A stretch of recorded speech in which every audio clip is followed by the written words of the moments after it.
Hi, welcome to the DaVinci Coda conference. I'm assuming if you're here or if you're watching the DVD, you've already examined the website. You have an idea who Dr. Michael Heiser is, his credentials. Just in case you don't, he's got 2 master's degrees in ancient texts and in ancient history. This is what he does. And we're simply today examining the views of Dan Brown's The Da Vinci Code. Many people, there's 45 million books in print, and many people are believing it to be a very true book. And the only thing worth noting is I want to let you know that Mike is not he's not approaching this subject from the view of an offended Christian who's upset by Dan Brown's work. I know there's a lot of them out there. But what you're going to see today, Mike is going to be presenting to you, because his specialty is ancient texts and is ancient history, he's just going to simply show you, is this book that many people are believing, even though it describes itself as fiction, is it historically accurate? Is what Dan Brown tells you about the Gnostic Gospels and the ancient history, is that true or verifiable or not? The way I know Mike, for example, there's a quote in the Da Vinci Code book that says, the Gospel of Philip says X, Y, Z. And then you're left to believe what Dan Brown says about it. What I know of Mike, he's going to show you the Gospel of Philip, and he's going to compare that, what it actually says, to what Dan Brown says it is. But we're in for a great day. I know more than you do, so by the time this is over, you won't be able to contain your applause. But right now, I'll just ask you to give some applause to welcome up Dr. Heiser. Thanks, Guy. Guy is correct. I didn't read the Da Vinci Code and just feel like I needed to go jump over a cliff or get overly angry about it. What disturbs me, and if you've never heard me on the radio or if you've never seen a DVD like this, you'll pick up real quickly. What disturbs me the most is when people manipulate sources and when they only give you a partial picture of an ancient text, some issue in ancient history, to really drive a position that they have. And my goal over the course of the whole day, this is the first session of what's going to be the equivalent of 8 hours. My goal is to get you to look at the data, the primary material, and as Guy said, compare that with the claims of the book. Sometimes this isn't going to be terribly exciting, because what I will do, and that's not, now's not the time to click off the DVD, I'm going to explain what I just said. What I tend to do is I tend to try to show you the source, and when I'm quoting from a secondary source like a dictionary or some accepted scholarly work that is just accepted and used and praised by everyone in a given field, I'll give you the page. I'll give you the page number. I'll show you the text. I want you to have the information so that you don't have to just assume that I'm quoting it right, or I'm just such an honest guy you can just always trust me. I think I am an honest guy and you can trust me. But I still like to put it in front of your eyes so that you can see that I'm not making it up. The last thing I want to say by way of introduction is I'm not so worried about Dan Brown. Dan Brown is an author. He writes fiction. He probably has gone a little too far in sort of implying, and in some cases saying, that he believes this or that about his sources. The people that if I'm going to target anybody today, it's going to be the people he uses as sources, because I do think that they're being dishonest and I do think they're being manipulative. And I will name them by name. They know where to find me if they don't like it, and they're free to prove otherwise, because I think it's going to be pretty hard, because it's going to be right in front of your face. The first session that I think we need to go through is introducing Gnosticism for you. This is a term that you often hear related to the Da Vinci Code and its contents. It's one of those terms that people throw around and you may or may not know what it is. But if you know the basics of Gnosticism, the Gnostic worldview, it will help you frame certain positions that are put forth in the Da Vinci Code. And so this is where we're going to start today. This is the worldview behind the Da Vinci Code. Now, the basics are this. In Gnosticism, they'll use the term God, the true God. The true God, you need to know right away in Gnosticism, is not a personal being. When you, I don't know if any of us in here in the room are Gnostics, but chances are you're not. When you think of God, you think of a person. You think of an actual being, an entity that has personality, emotions, that kind of thing, because you're used to reading the Old or New Testament or some other book, from Western religion, and this is how God is spoken of. In Gnosticism, though, you have this sort of force called the light, the pneuma, which is a Greek word which means spirit. This thing is pre-existent and uncaused, and so that would be kind of similar to what we're used to. But this force actually has parts, but it's not a person. It's just like a force. Think of Star Wars, I guess, for lack of a better illustration. Gnostics will refer to the true God in masculine terms, the Father or the Spirit or the pneuma. Gnostics will also refer to the true God, the ultimate God thing, in feminine terms, as mother, also the first thought. The Coptic word is anoia, the first thought of the Father. So they sort of begin with this Father-God concept, but he's not a person. And then as this thing sort of is able to think within itself or do something, this cosmic intelligence, maybe that would be a better way to describe it. The first thing the cosmic intelligence thinks of is called the anoia, the first thought, and that is viewed in terms of feminine terms. Now look at this. This is a circle. I picked a circle for a deliberate reason. In Gnosticism, the ultimate God force is whole. It is complete. It is self-contained. It is self-existent and pre-existent. It has balance, masculine, feminine. It is androgynous. It's not just one or the other. It's not just masculine or feminine. It's both. There's an emphasis in Gnosticism on something called androgyny, which is this union, this sexless sort of thing, or this union of genders. I know this is going to sound kind of weird, but as we go on, you'll start to see how this works itself out, not only in the system, but in Brown's novel. The first thought, according to Gnostics, was, and they'll use the word, impregnated. Now, we're not talking about anything physical here, but they're using procreative language to illustrate for you what they believe. The first thought, the female, is impregnated by the father and brings forth other eons or aeons. These are gods. So right away we have, us as, from our background, Judeo-Christian background, this sounds like polytheism, and in some ways it is. But the point I want to stress now is not essentially the nature of the system, but you have the true God. The true God sort of creates other gods. Okay? So you have this thing up above. The thing up above sort of creates within itself lesser things, lesser eons, lesser gods.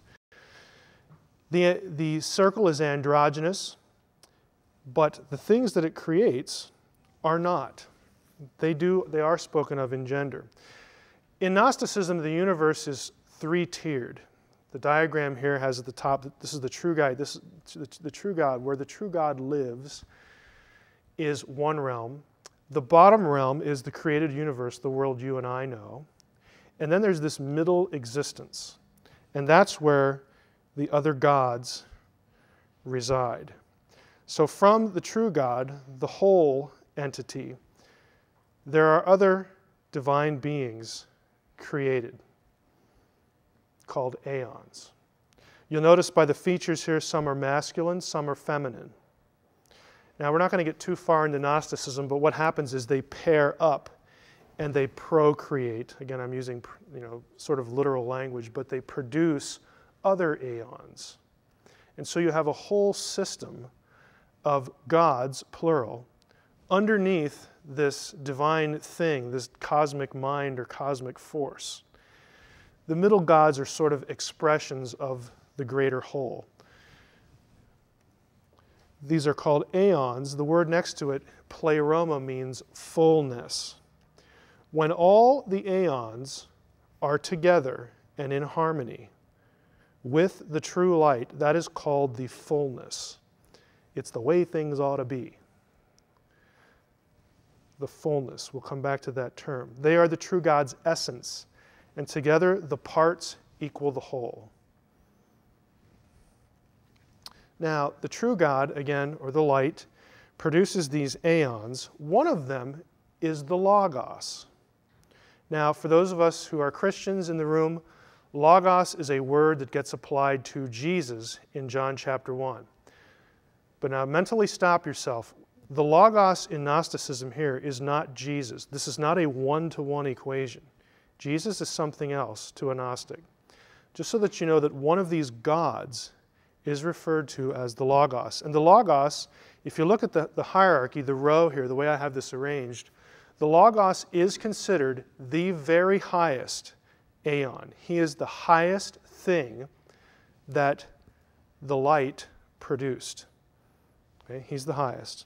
A few notes there.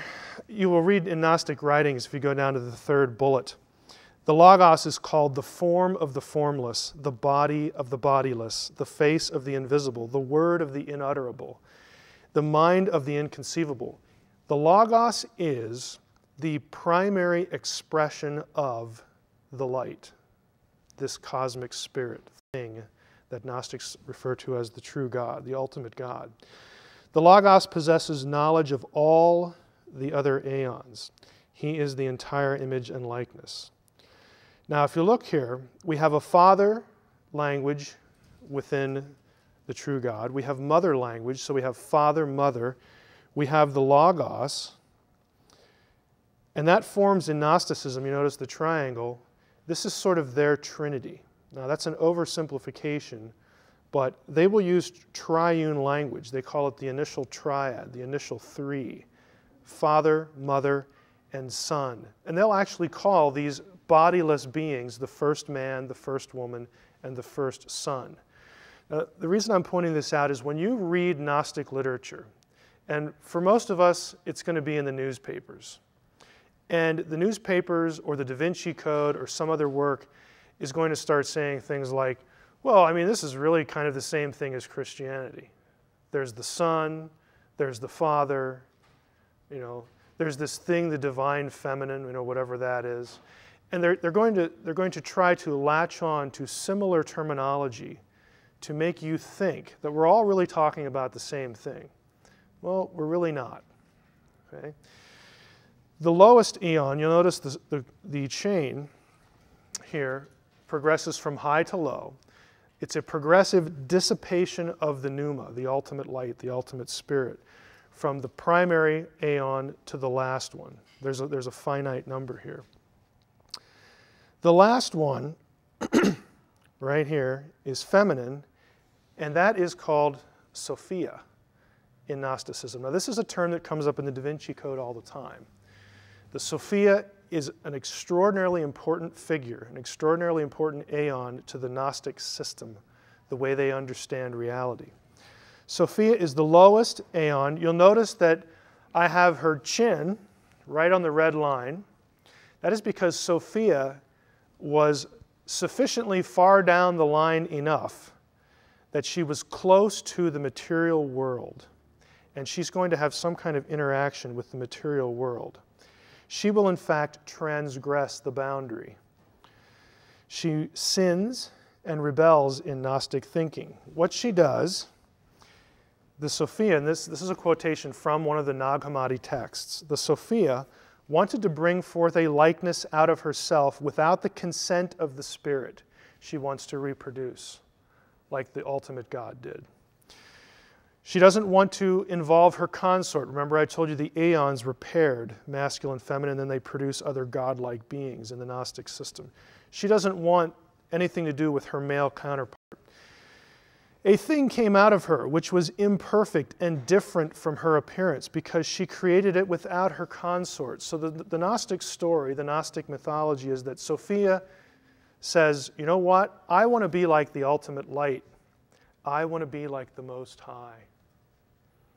Okay? And I'm going to create of myself something. I'm going to imitate his behavior.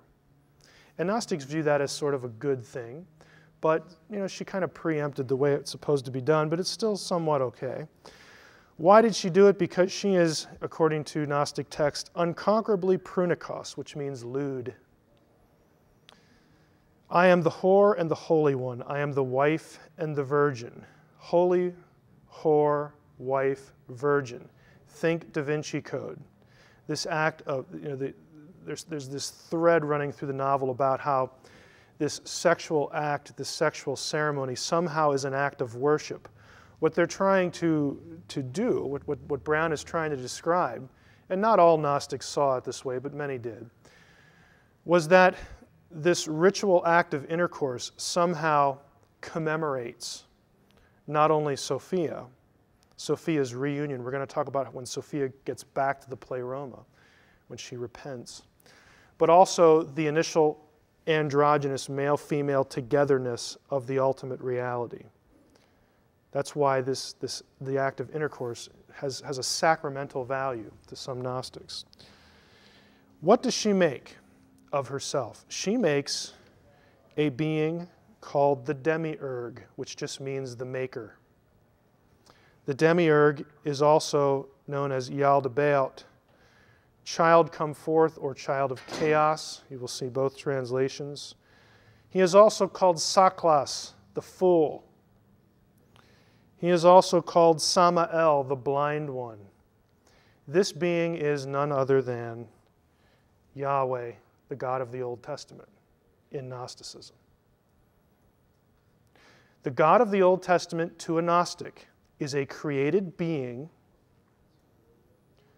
He is called a fool. Why? Because he runs around saying, I'm the only God. There's none like me. Duh. Okay, Gnostics consider the God of the Old Testament a fool because he doesn't want people to know, and he's going to create humans. He doesn't want humans to know that actually there's a whole bunch of aeons that are bigger than he is, more powerful. And there's even further removed from him this ultimate God thing. The God of the Old Testament to a Gnostic is a fool, is blind, because he doesn't seem to realize that there are other gods. He goes around denying it. He's either blind or he's an idiot. And he's just bad because he doesn't want you, humanity, to know the truth. Now, here's our line separating the middle realm from the realm we know. The Demiurge is going to create the world, just like in the traditional Old Testament. The Demiurge will also create Archons, which is a word that means rulers. The Archons are mentioned in the New Testament.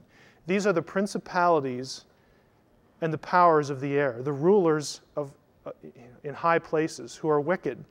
But in Gnosticism, the Archons, yes, they're bad because the Demiurge made them. But they're not bad in the sense of they're opposing God. They're actually, in Gnosticism, the Archons are God's henchmen. They do his bidding to suppress humanity, to keep humanity from learning something. And we'll talk about what that something is. So the Demiurge makes helpers, what we would think of as fallen angels or watchers or fallen sons of God, Archons. It's really the same old thing. Together, the Archons, now look, the key there is together. The Archons and the Demiurge make Adam. Let us create humankind in our image. A Gnostic would say the plural there indicates that the Demiurge and the Archons get together and fashion the man. It is a co-creation. Those of you who are familiar with other stuff I do know that I don't buy that position because the grammar of Genesis 1:26 does not support it, but frankly, Gnostics don't care. So we'll skip that point. If you want to find more about that, you go up to my website. Sophia looks down at this. You see the yellow line there. Sophia looks down at what's happening and she goes, this was probably a mistake because this guy's kind of nasty. The Demiurge's kind of nasty. And now the Demiurge is just kind of doing what I did, and he's starting to make all this stuff. And I guess it was okay when he made this world thing, like who cares? And the Archons, well, we're more powerful than they are anyway, so I'm not too concerned. But Sophia takes pity on Adam because Adam is created to be a slave of the Demiurge and of the Archons. And something clicks inside Sophia, according to the Gnostic myth, that says, you know, I need to do something. This is just a little too far. I can't abide this. And so the Sophia, Gnosticism disagrees here. There are two versions of this. One has the Sophia voluntarily putting some of her divine essence into Adam.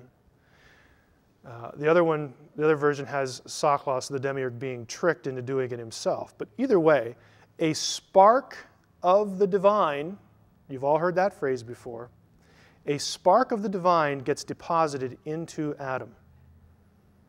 So that now Adam is not just a worm-like, creature that just can't think or has no mind and no spirit, just to serve the Demiurge. Now Adam is flesh and spirit. He is material and he is divine.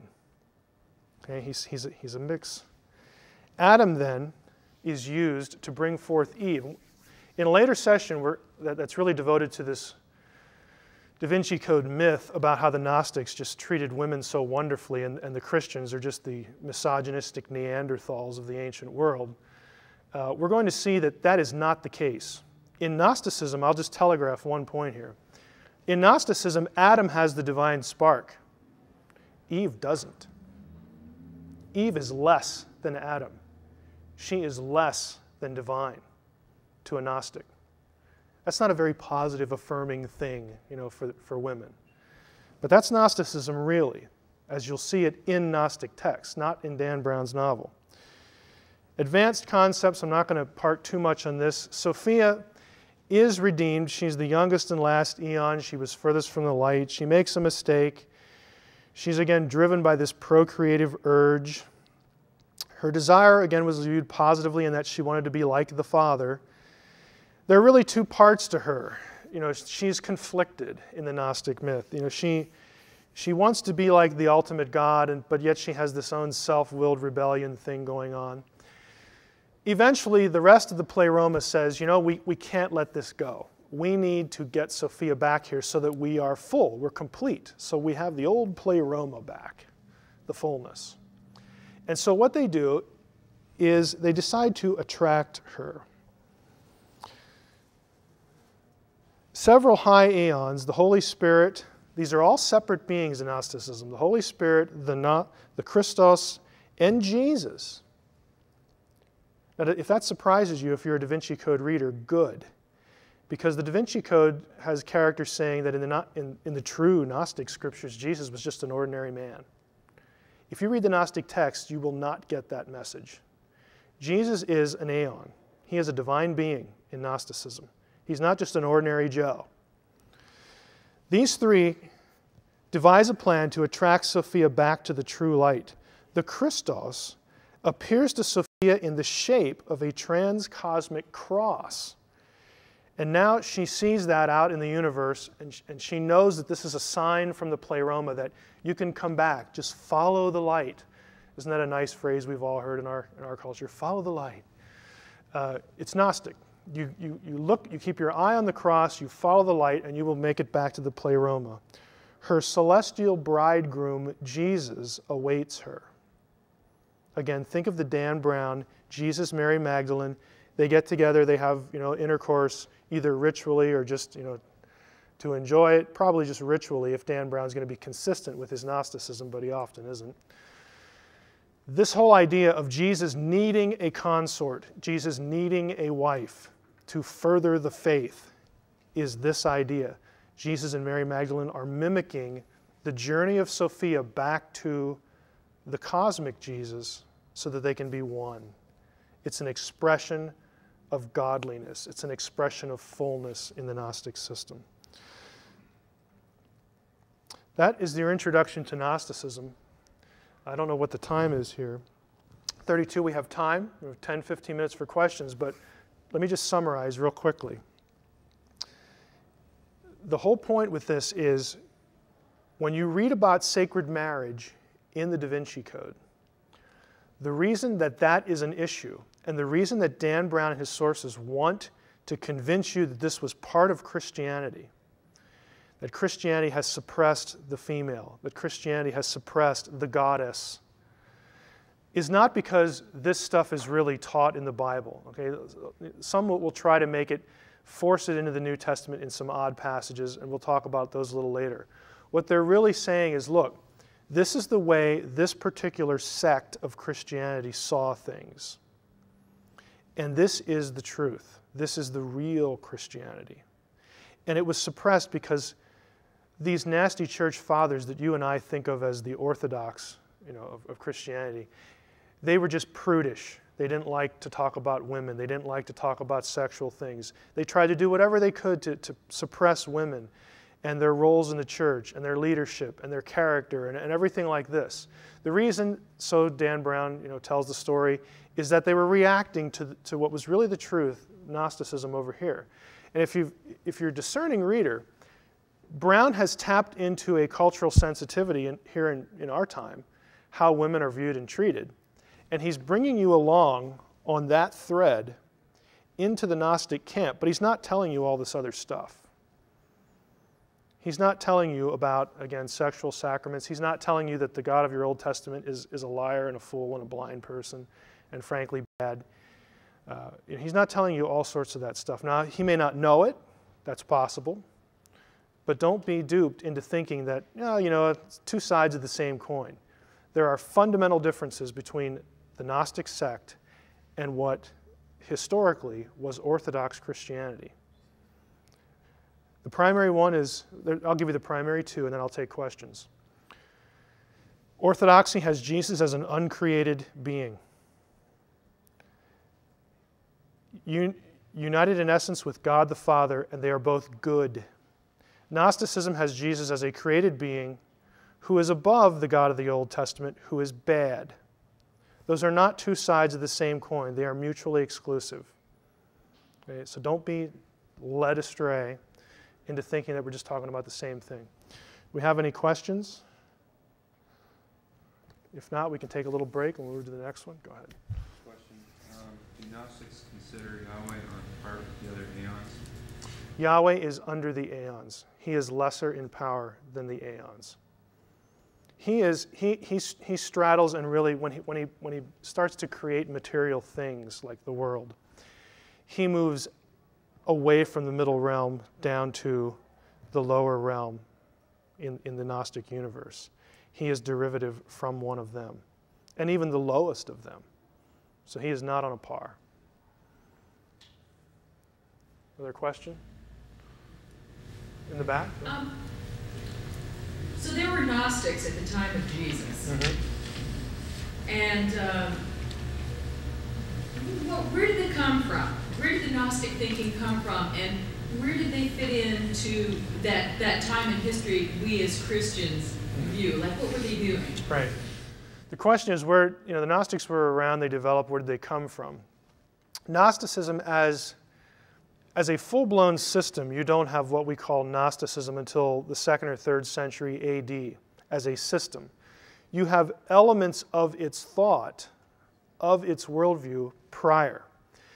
And the strands come from different places. One of the more obvious is that it was a struggle, and frankly, if we're honest, it still is to some extent. It was a struggle to understand how you can have a God and 3 persons, but they're all the same, but yet they're not. And the Council of Nicaea was an attempt not to come up with a new position. The Council of Nicaea is arguing for an ancient way of understanding that. And in, I think, the 3rd or 4th session here, we're going to talk about Jesus as God well before Nicaea. And frankly, the idea that there was a Godhead in Judaism. That idea is not a Christian invention. It's Jewish. But backtracking, it's hard to understand. I'll take you through some Old Testament passages today. And you'll look at them and you'll go, well, there's 2 there. How can that be? How can there be 2 gods? I thought Judaism was this monotheist, It is and it isn't. It depends how you define your terms, and it depends what the texts are saying. And they were struggling with this like some of you. When I show you some of these things, you're going to go, well, how did that work? Why didn't they get that? Or if they got it, why did they go over here with it? That kind of thing. Gnostics are trying to they're struggling. And I feel somewhat sympathetic to Gnostics on that level, and to Arius, who was the focal point of the Council of Nicaea, his heresy, because he's just trying to figure this out. Another strand is Jewish mysticism. The idea of, well, what is it really like at home in the Godhead? I mean, what is it really like? Who lives there with God? And we ask these questions now. Well, before there was a creation, what was there? What was God doing? If there was no time, can God have thoughts that are in order? Can there be chronology before time? I mean, they're thinking these thoughts, and when the ancients are thinking these thoughts, they're essentially putting them down either in the heads or in writing. They're trying to systematize their thinking to understand what goes on with God and what's his relationship to these other beings that we see in the Scripture. We see plural Elohim in the Old Testament. We see the Word. We see the name. We see the angel of the Lord. We see the one who rides on the clouds, who isn't Yahweh in Daniel 7.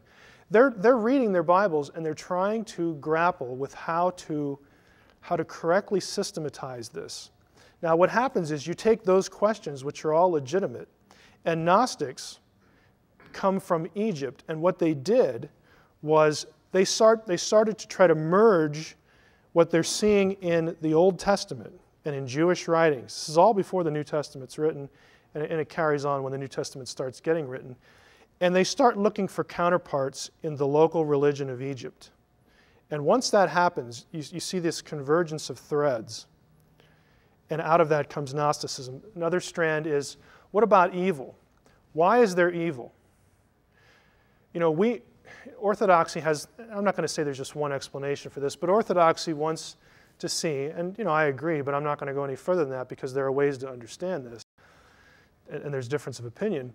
But the Orthodox position is that, look, if there's anybody in control of evil other than God, then we've got problems. Then we're dualists. Then there's a competitor to God out there who's just as powerful as he is, and that isn't reflected in the text of the Jewish Bible. The God of Israel, who is our God, the God of the New Testament, because the church derives from Judaism in that sense. And so that just wasn't an option. But then that means that God is somehow in control, ultimately, of evil. Now, does God cause evil? Does he passively allow evil to happen? God is bigger than evil, so he can take evil and manipulate it and work it and predestine it to good. Okay, that is taught in the New Testament, these ideas. But to the Gnostic, here's the way the Gnostic answered the question. The reason that there's evil is because that's the way the world was created. There's no fall. It was just created evil. And if you have an earth that's created evil, somebody evil had to do it. And since that person in the Jewish Bible is Yahweh, Yahweh must be bad. That must be why there's evil. Because the fullness, the true God, the light, would never create anything evil. Therefore, there's a separation between the true God and this God over here who creates the world. Gnostics were troubled by the problem of evil. And that's an honest question. That's an honest issue. So I'm not going to portray Gnosticism as some sinister movement or force that, four guys got in a room one day because they didn't have anything better to do and say, hey, let's create a counter system to Christianity. We all just hate these Christians. Let's come up with something that mocks it and turns it on its head or whatever. No, they were asking the same questions that everybody else was asking. And they were doing some bad exegesis in the process, but the questions were good ones. And they were reacting not necessarily to the Orthodox point of view, but what Dan Brown tries to give you the impression of, and his sources especially, Brown's just a fiction writer, they want you to think that at one time Gnosticism was the dominant view. And that was never true. There is not a scrap of evidence for that. Gnosticism was always a peripheral thing that was reacting against the majority opinion. And the majority opinion was not just based on, oh, which way is the wind blowing? You know, we have so much power here in the 2nd century church. You know, forget the fact that the Romans are killing us off in droves. You know, we have so much power here, we need to suppress these Gnostics. It's silly.